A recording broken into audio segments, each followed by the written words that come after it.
Welcome to Movies That Matter, a podcast that goes beyond basic film criticism to boldly explore a social issue affecting people's lives.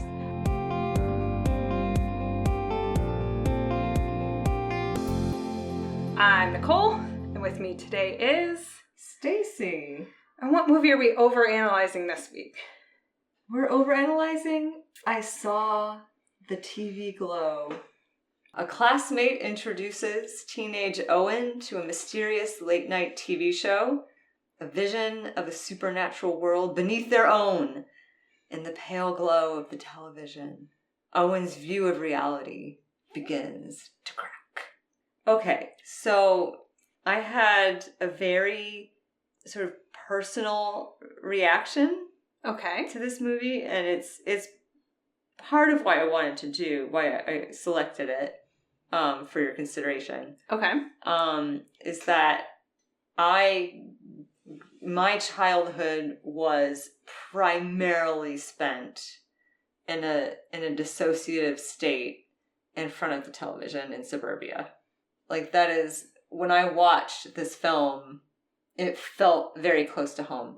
I have said to movie friends that the only film that I've ever felt reflected my home life was American Beauty. Like, everything outside of American Beauty, every other representation of families or homes or whatever just always felt very foreign to me. Gotcha. And American Beauty was the first time I felt like I was reflected on screen. Okay. This is the second time. Wow. That I felt my sort of childhood and home life reflected on screen. Okay. I loved this movie. I came out of this movie thinking, this is everything I love about independent film. Aww. Right? Like, this is why indie film can never go away. Like, and why I love, frankly, the imprint of A24. I was sort of coming off of Challengers, so I was thinking in my head, like, I couldn't have been more invested in Owen and Maddie, right? Like, I couldn't have felt more, wanted more, been more in touch with them. And I didn't find them sort of necessarily relatable, but, like, where Challengers, I was like, these are all terrible people and I don't give a crap what happens to them. Like, this was like, I was so in their story and I so wanted the best for those characters. I just thought it was so lovely. Well, I love that. I love to hear that. This is going to be interesting because I felt probably the opposite of everything you just said. Oh, really? But for different reasons, really liked the film. Okay. But again, this is coming back to my own, I think, probably my own personal experience, sure. Right? Well, that's what we do a podcast. There you go. So I'd say the film's about an hour and a half. Yeah, nice and tight. Yeah, loved that. However, I do remember thinking for the first hour, there were a couple of times when I almost fell asleep. There were points where I was like, why is Maddie still talking? I don't want to hear her talk anymore. Like, I don't find you interesting, Maddie. I'm sorry. You're an annoying teenage girl. And I don't need to hear all of this. Okay. There were points when, like, Owen would be staring into the screen. And I was like, do I really need to watch this guy stare into a screen? There were a lot of extreme close-ups in this movie. Yes. So many. At the same time, I did in those moments think, but you know what? That's what suburbia felt like. That's what suburbia felt like to me. And they refer to it as, I think there's this parallel, like, within the show. Gosh, okay, so right, there's the show within the show. The show that they are watching within the movie is called The Pink Opaque. It's this Buffy the Vampire Slayer-esque. I actually didn't make that connection at first. I was thinking more Are You Afraid of the Dark on Nickelodeon. Mm-hmm. They call it the Young Adult Network, which more lines up with the WB/CW. Oh, yes. Oh, that's interesting because my mind went straight to MTV. I thought that too at first until I read that it was Buffy, CW, right? Yeah. No, it makes complete sense actually. But then also lots of Nickelodeon references. Gen X. Yeah, right. But then lots of Nickelodeon references, like they mentioned a thinly veiled description of Nick at Night. Mm-hmm. I know, they switched to the black and white. Yes. Yeah, precisely. It was so good. So these are font. Can I just stop and say the font on the fake 90s show? It might have been I don't know whose font it was. So good. But and I'm like, I don't think I've ever had any feeling about a font ever in my life before. And then the minute the credits of the fake 90s show come on with that font, I was like, yes. 90s, nailed it. That's so 90s. That's the 90s font I've ever seen. The actors within the shows had 90s haircuts. They looked pitch perfect, I have to say. Tara looked pitch perfect. So good. You've faked that. I mean, if I saw it out of context, I would have 100% actually believed it was real 90s. That it was an actual show. Yeah, I would have. It was really well done. For sure. And it really, and also what is diegetic in this movie, but the sort of, I guess I'll say the more genuine, authentic moments of Owen in his school with the gym parachute that the kids use, that he's walking under this parachute, or later on they're in the Star Lab, the inflatable planetarium. Thank you. Yeah, right. And looking at the constellations. These were all images from my memory as someone who I am Maddie's age within the movie, right? I was 14 in 1996, as she is 14 in 1996. Right. So we have, and I grew up in suburbia like they did. So within the show, The Pink Opaque, that they're watching, these characters get sent to this purgatory called the Midnight Realm. Mm-hmm. And the Midnight Realm is essentially this metaphor for, in some ways, suburbia. Having to live in the suburbs. It's yeah. Well, there's so much to unpack about the allegory. For sure. Let me table that. Yeah. I think for me, this movie loved its gels, and I was here for it. Owen is almost always cast in a green glow. And the specificity of the lighting. This movie's dark, but not in a bad way, which we've complained about a million times. You could see stuff. You could see the stuff that you needed to see, and people were in shadow. And yet, I just there's a part of me after I saw it that thought I would have loved to have just seen a still of the lighting set up. Show me the set and where all the lights were placed to perfectly highlight everybody's face. Because it was a bit of a technical reach to do the lighting the way they did, where you could actually still see stuff, right? It wasn't just dark, this unrelenting dark, which we've complained about before, and that trend has passed, thank God. But there was always there was often a red gel on somebody, or again, Owen was always cast in green. The use of color casts on everybody was so unique and interesting, and I just was it's an independent film. I don't expect perfection, but I'm you tried something and you succeeded most of the time, and that's kind of all I really want from an indie film. That's a great point about the lighting, actually. I didn't think a lot about it, but now that you've mentioned it, it was literally they live in darkness, right? Right. We can see them because it's a properly made film, but they live in darkness, and the only source of light, literally and figuratively, is this TV show glowing on them, right? Not to get too literal with the title, but that is what we're talking about, right? Right. That is what the visual storytelling does. Right, and that scene where she's inside the pop-up planetarium, and you see just light elements crossing her face and crisscrossing, and you're what is creating these elements? And then you they finally pan back and let you know the use of light in this film was so unique and so carefully thought out. From a craft perspective, and again, I just appreciate when somebody tries something, something different, doesn't something just new. phone it freaking in. And and it's an indie movie. You're supposed to be arty for art's sake. Good for you, you know? To try something. Yeah, for sure. Yeah, beautifully made. Beautifully made. I will say there was one very glaring sour note for me, which let's just get this out of the way. That might be the worst, like, child adult actor pairing I've seen on film ever.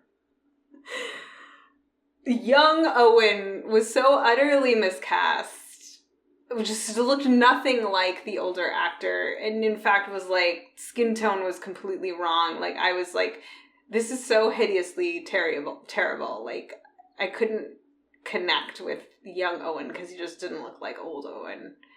Right, not the actor's fault. Yeah, I think it was probably cast in an even sharper relief because the female actress was not changed within that time frame, which makes sense. That's fine because girls don't change much between 14 and 16, but and boys seem to change much more between 12 and 14. So that makes sense, but it made it even more striking. Yeah, it was just a miscast. That was bad.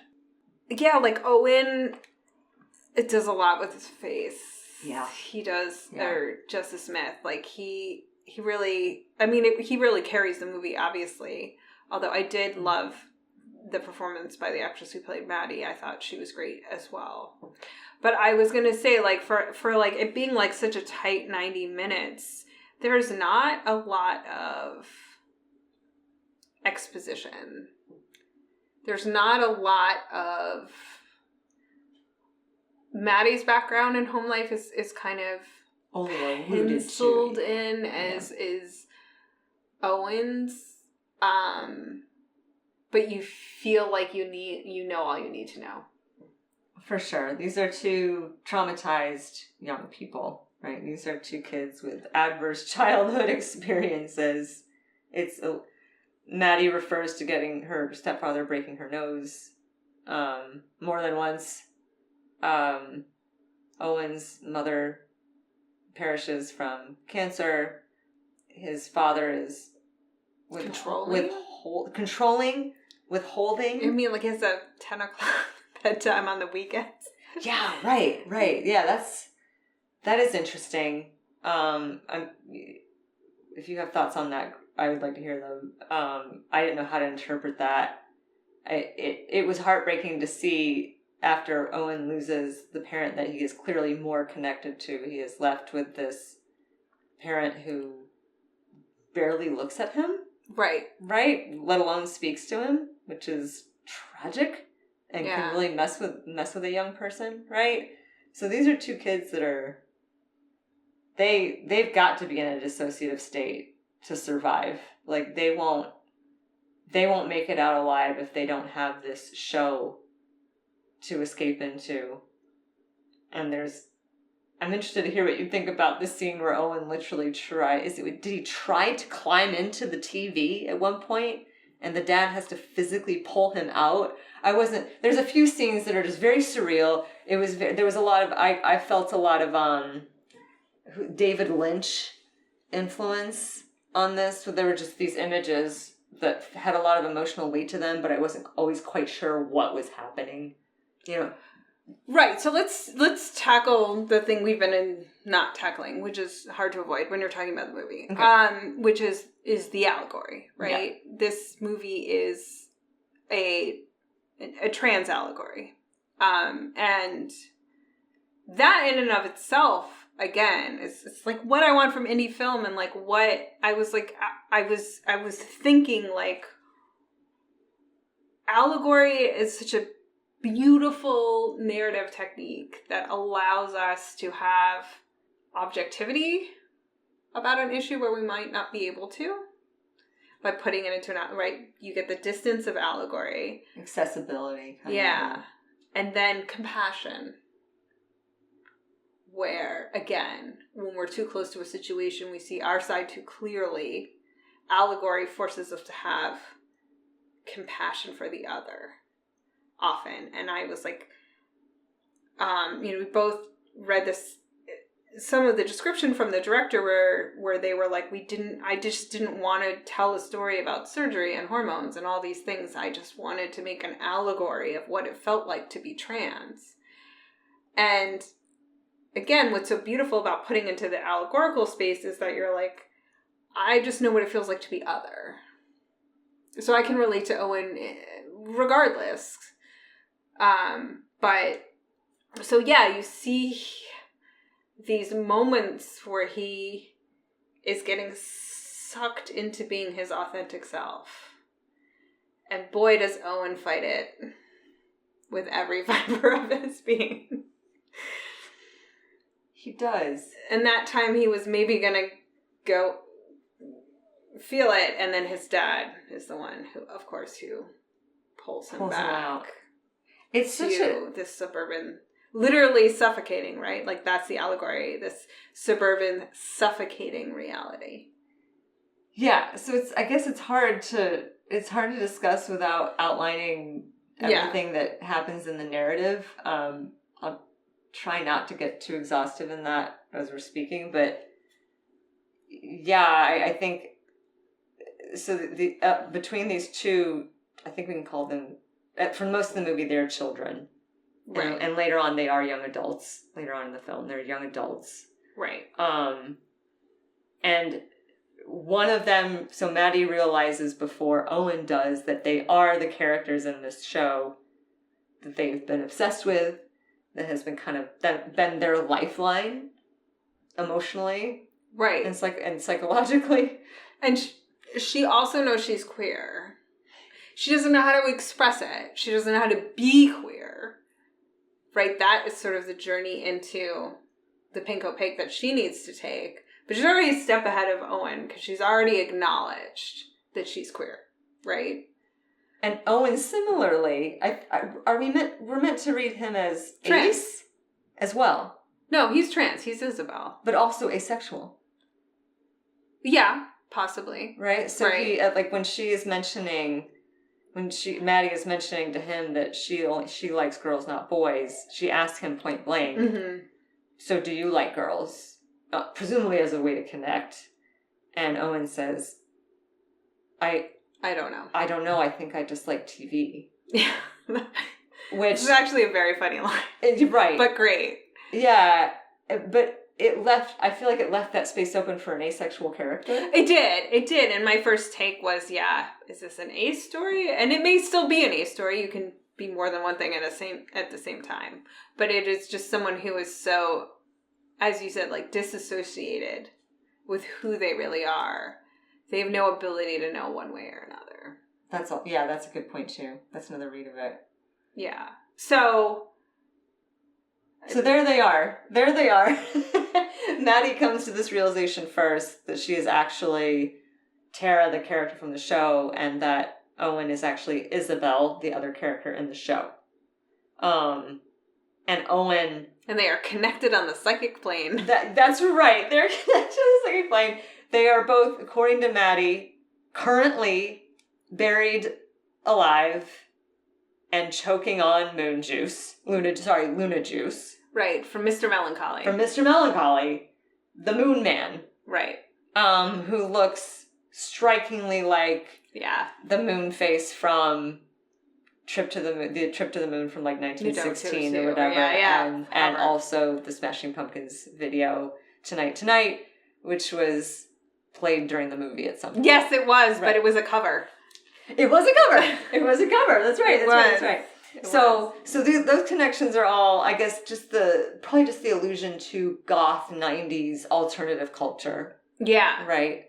And the moon, the Mr. Melancholy, referring to Smashing Pumpkins' album Melancholy and the Infinite Sadness. Yep. It's all there, guys. The 90s. We get, like, this is our time. I totally heard the Smashing Pumpkins song and forgot to make that connection, so thank you. Yes, Melancholy and the Infinite Sadness. Oh. There you go. But, so he's got them buried underground somewhere.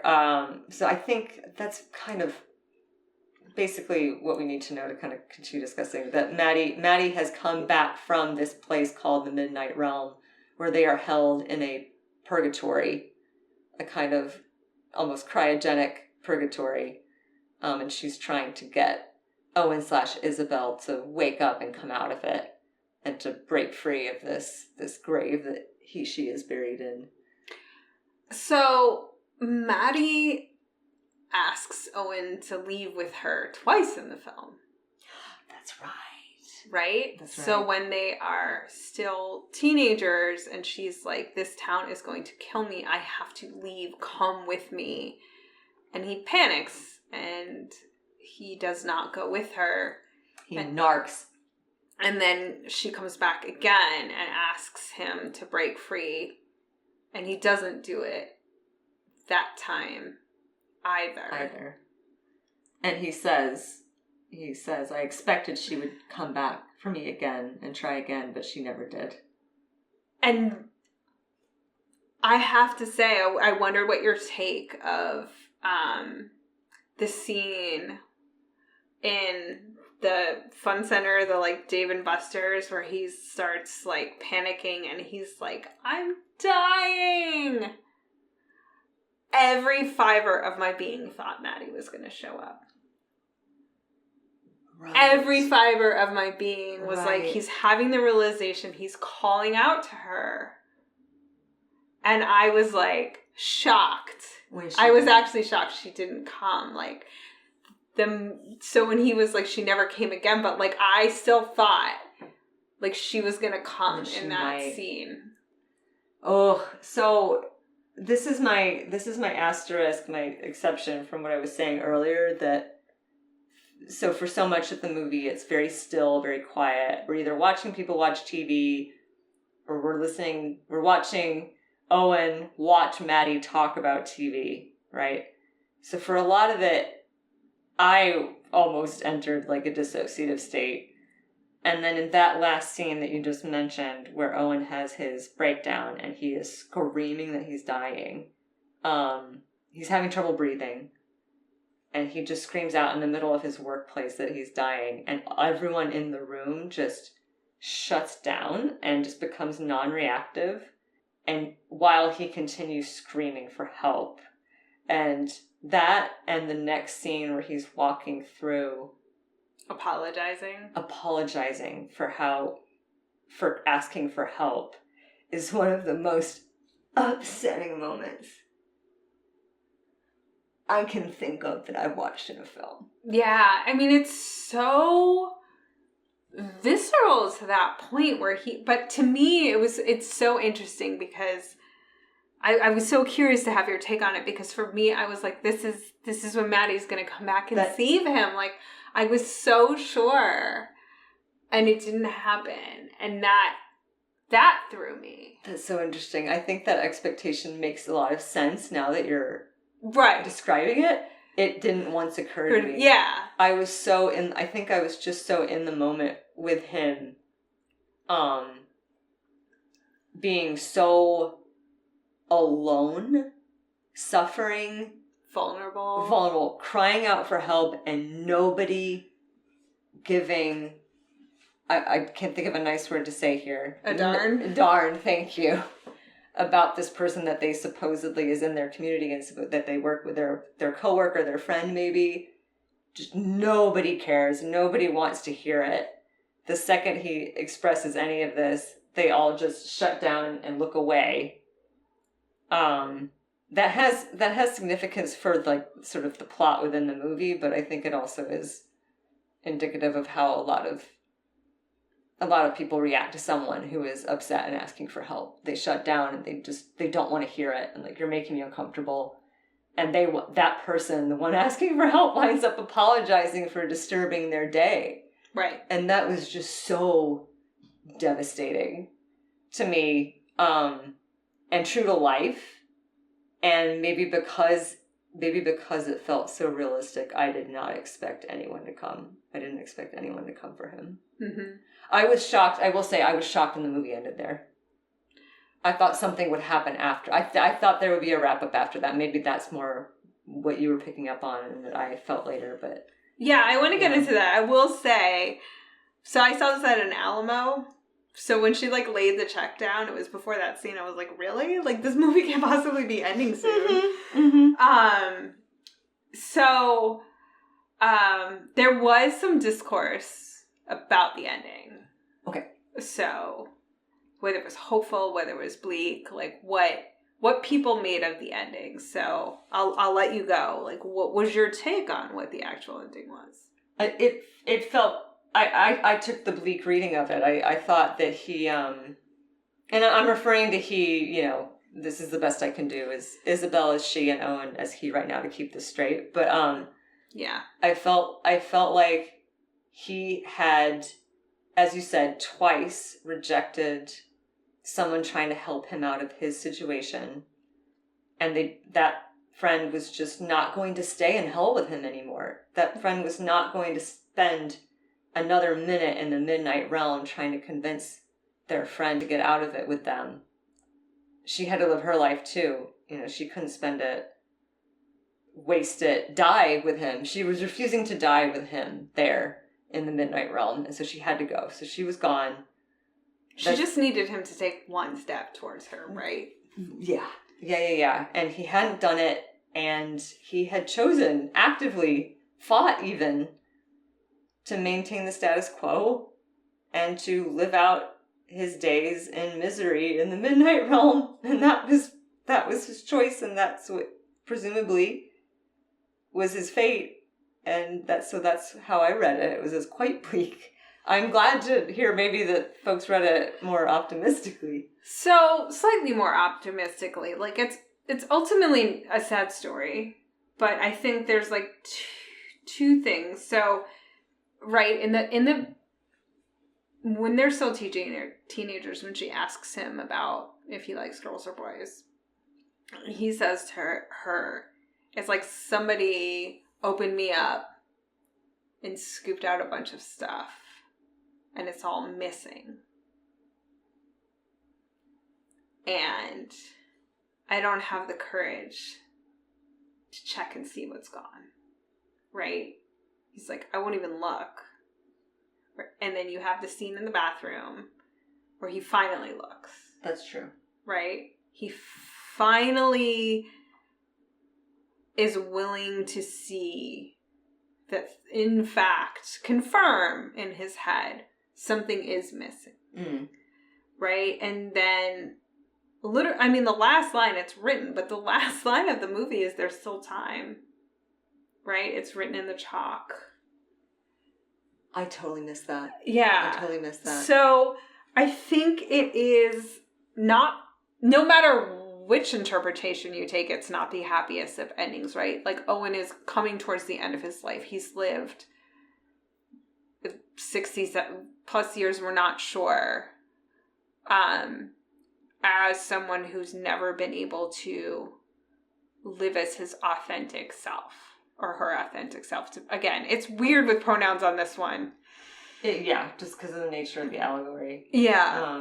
Weird. I wasn't sure why. I wanted to know more about his quote-unquote family.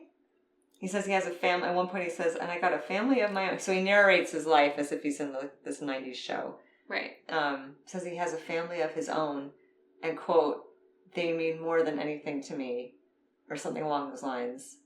And we literally never see them. As he's saying it, he's pulling in a giant, LG... LEDs, flat screen TV, right? Like, he's made the move from tube. Right, that he now streams Netflix on instead of just changing the channels or watching at a specific time. Yeah. So he's saying they mean more to me than anything, but while he's holding this TV that's all we get to see and all we ever see him with. Right. So, did he ever even... I'm not sure if he ever got to connect with another person in a loving way. I'm not sure that happened. I think the point is it's not possible. Mm.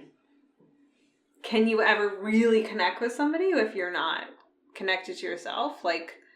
If you are pretending to be a man in this marriage the entire time that you're married, there's literally no possibility for authentic connection.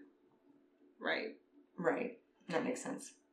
Oh, and also... Yeah. Presumably, he is staying up nights watching TV the same way his dad did. So he's, as far as we know, it's implied, I suppose, that he is... I had to make That connection, yeah. That only just occurred to me that he is probably as cold and withholding against his kids as his father was to him. His father, played by Fred Durst. Yeah. Incidentally. So weird. Did not realize that until I saw the cast list afterwards. Yeah, that was a... Threw me for a loop, but yeah. Yeah, absolutely. Yeah, I mean, it's... So I think in the sense that we are relatively the same age as them,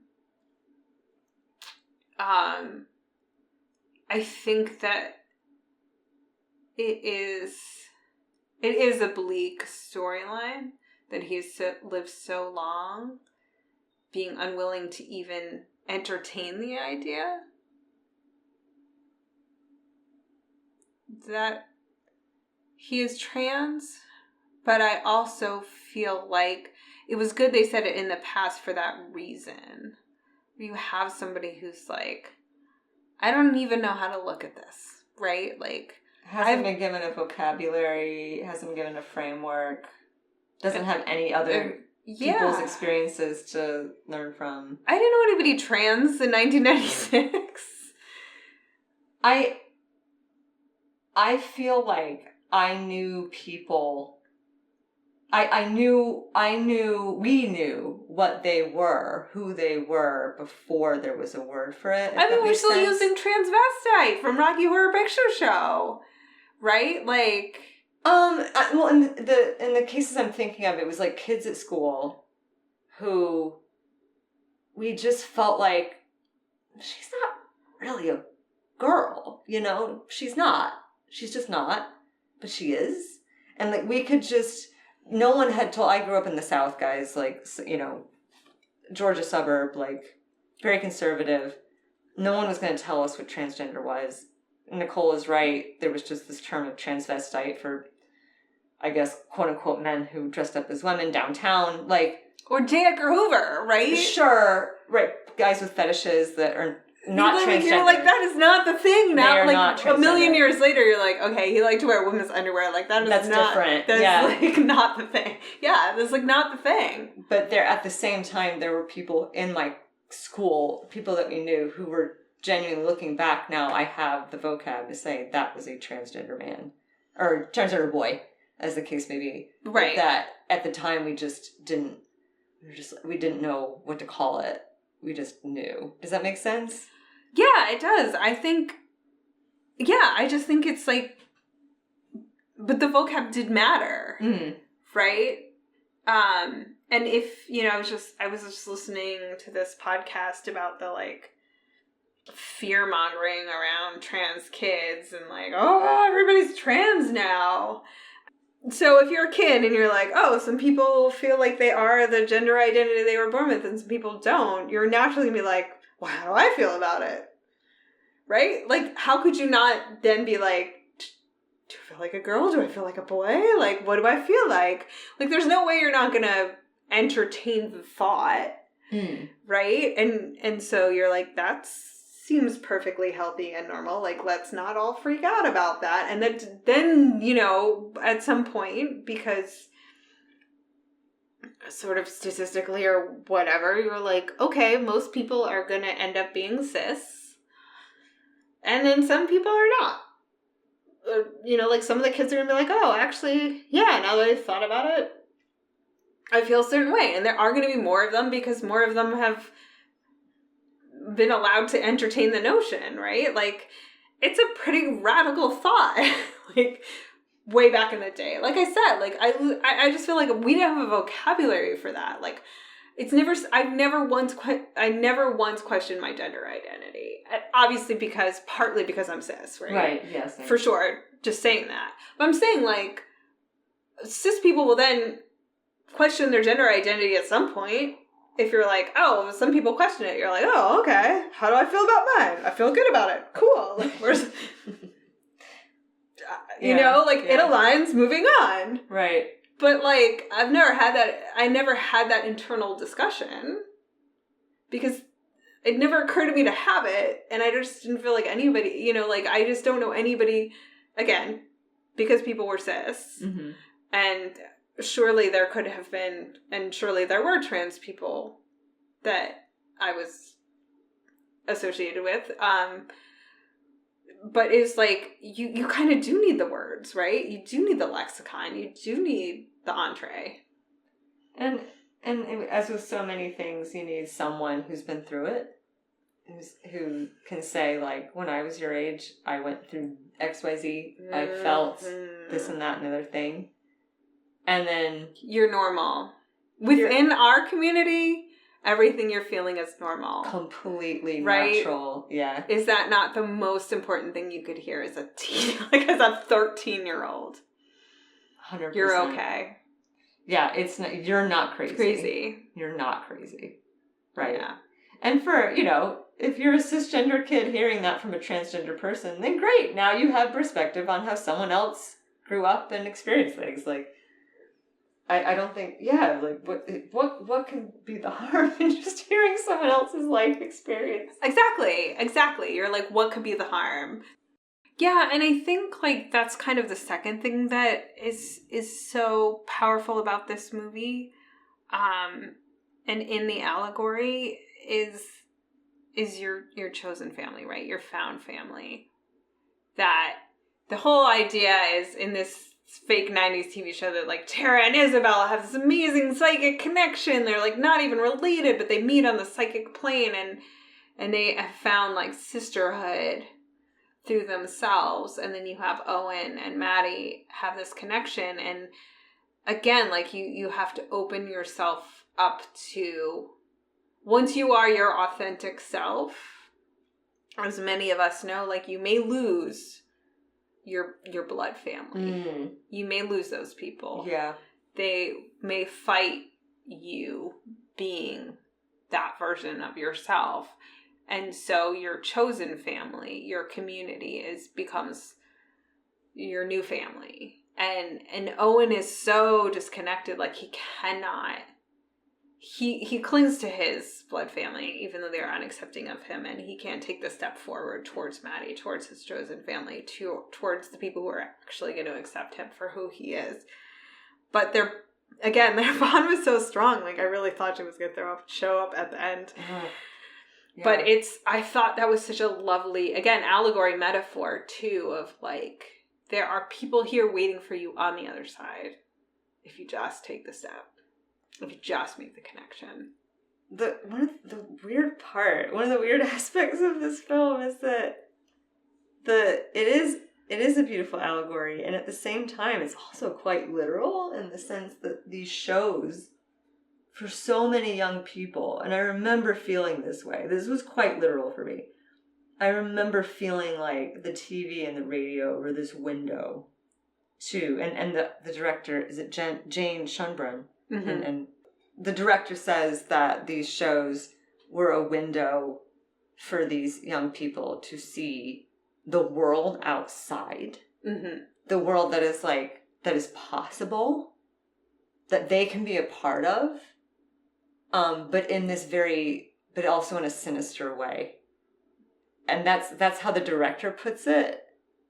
And that was almost spot on for me. That is how it felt, was watching these images that were like a promise, a suggestion of a world beyond what I was living in and what I thought was what I was going to be trapped in forever.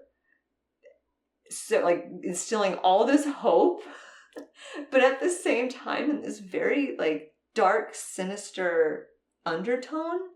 And I don't even know how to explain that, but that is how I experienced it. Maybe just because I knew it was all fake. I technically knew it was fake, and I didn't know. I wasn't sure. I was like, is that real? Is that real, or is what I am living in real? And that is what Owen and Maddie go through, and that's so spot on. The supernatural aspect of it, I think, gives you that, like, distance, that fantasy of, like, there's another world where we could be living on Hellmouth. Sure, times would be tough, but I would be the chosen one. Right. And that seems cool. With gifts. Yeah. I'm special. I'd have special. So I kind of I loved how they tied in how much those supernatural shows like meant to us all in the 90s, and how much it wasn't reality, so we didn't have to feel bad about ourselves necessarily, that like we didn't have the high school love, the prom king wasn't turning around and realizing that we had fine eyes, like we, you know what I mean, like it was a supernatural, so you could just be like, I don't live in this world, so it's okay that my life doesn't reflect it, right? So it was escapist and also reassuring at the same time. Thank you. Yeah. I see what you're saying. For sure. 100%. Yeah, that makes a lot of sense. So can we, I like, before we wrap everything up and talk it out, there was one other thing I wanted to ask about. The pink opaque. What did you make of the name of the show? I'm glad and I'm not glad you asked. I couldn't help but think of it as kind of a, like, is it Georgia O'Keeffe? And her paintings of vaginas? Right. Like, I could not help but think it was some kind of, like, vagina reference. Excellent. That did not occur to me at all. I'm so glad you said that. Please give me another interpretation. I don't think I can. No, that's stuck in my head. So sorry. I guess I was thinking a lot, because this movie used so much light in its storytelling, that I was thinking about, like, opaque, right? Like, the pink opaque, opposite of transparent. I don't have a lot of, like, well-formulated thoughts, but I thought the pink was very obvious. That's feminine. Right. Okay. But I was thinking of, like, what does it mean that they were opaque, that they were impenetrable in certain ways, right? You couldn't see through them. This sort of mysterious force that, like, Owen can't approach, right? Like, it's scary and it's opaque, it's dark, right? It's obscure for him. It's not a window to anything. It is its own thing. I don't know. I don't have a lot of, like, great thoughts. I did not think of the vagina reference. Fair enough. It's such a specific choice. That it doesn't sound like, it wasn't like it was called, you know, I don't know, Jenny the Zombie Slayer, right? Like it's so or like Tara and Isabel, right? Right. It's a very specific title. Choice. Yeah. That, like, it must mean something. I was not sure. I wasn't either. Again, so I was going to ask you. So I was like, it is a choice, and I was noodling it around in terms of, like, what we were meant to think about. Again, to me, I got stuck on the word opaque because pink just seemed more obvious. Yeah. I did a lot of thinking about Luna Juice. I'm like, what does it mean? Luna Juice? Is the Luna Juice? Is that just the brainwashing of heteronormative society? Like, that's what I thought. Yeah, for sure. Reckon? Oh, okay, great. All right, good. All right. Well, or also the opiate of the masses. Oh, sure, which used to be religion and now is TV. A lot to unpack, a lot to read into it. It's so much. So, social impact score, like, this is such a hard thing to predict in this case. To put a number on, literally.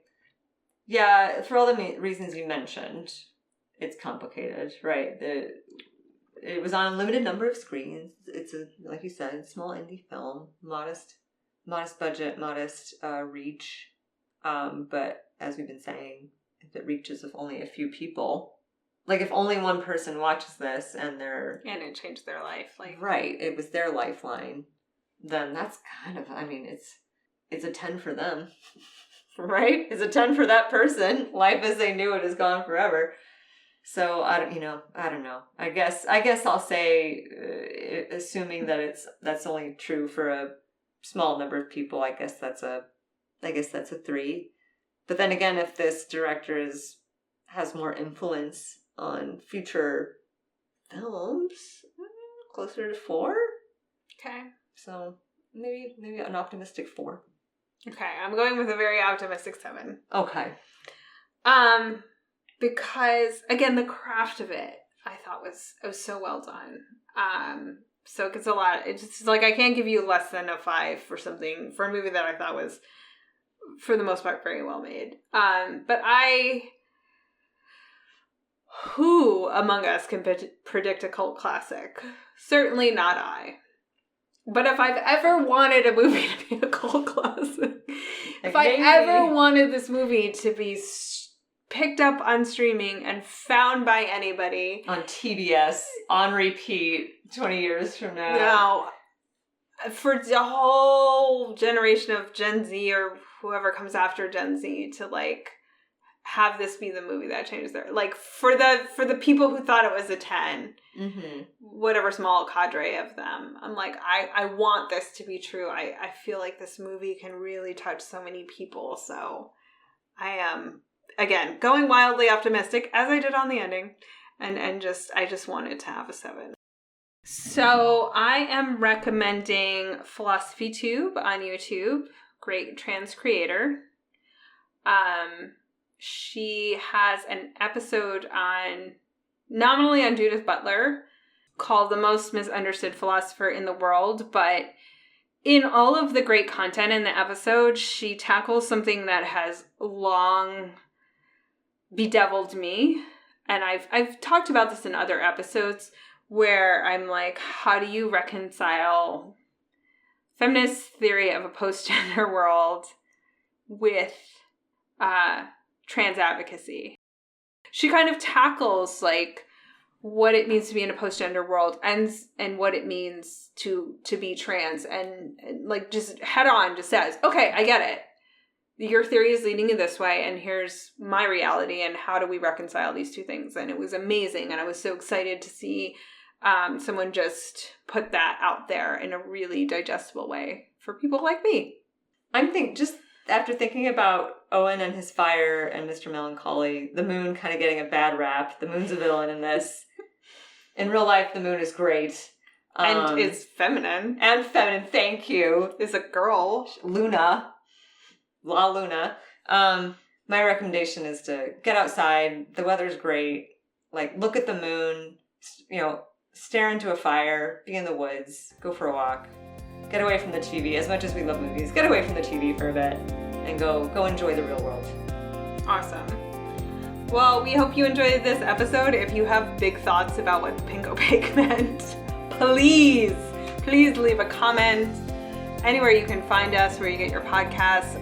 Email us at moviesmatterpod@gmail.com. We'd really love to hear all of your thoughts about this. There's a lot to unpack in this movie. And remember, movies matter. So do you.